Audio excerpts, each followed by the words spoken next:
have really good hips. So the way I teach the stance to the kids is Pilates stance. So I'll whip right through it. So put your heels together, feet apart. Bend your knees. This is called the 2x4 in Pilates. So I add a little breath thing to it. So heels together, toes apart, bend your knees. Now scoop your tailbone up. So if your dick's popping out your shorts, it's working. Good. Now with your hands, put them right here. Exhale. Till your core pushes out your hands as your ribs drop. Knee up, then down. Now, it's the same thing. Like, I love that you do this. I'm just going to show you a different way that works for all kids because they have zero body awareness. So we'll do the same thing.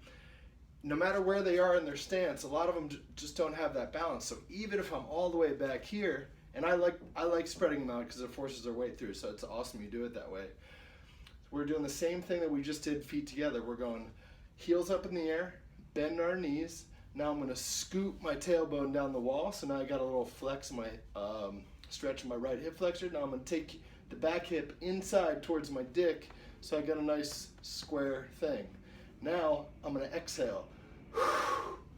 Then I'm gonna go down onto my heels. Now the last thing is, even though their hips, same position. Heels up, knees bent, scoop, get this right hip inside, now down on your heels. Now, what a lot of guys do, even though their hips are even now, they're still kind of loaded. So it just feels real uncomfortable at any kicker. Usually it's because his hips are fucked up, to bend into his back knee. Whenever you tell someone to bend into their back knee, they always think they're going like that, but it's really like a half an inch.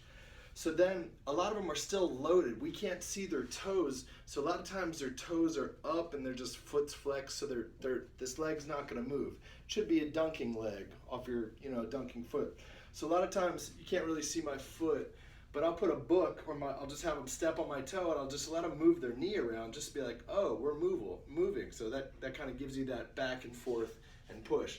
Last thing, I love that you do that. It's great because it stabilizes the right shoulder. You know that, obviously.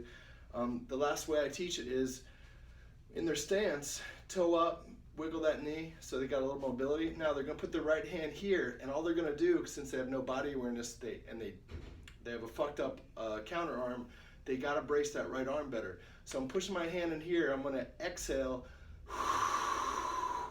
and slide my hand down there. Now my shoulder's braced, and I'm gonna have them take their leg off their thigh. So now this arm's in a comfortable spot that works for them. Same thing as you, they just don't have the body awareness. Now they're pushing off a chair, pushing off a fence, kicking it, and coming up and through.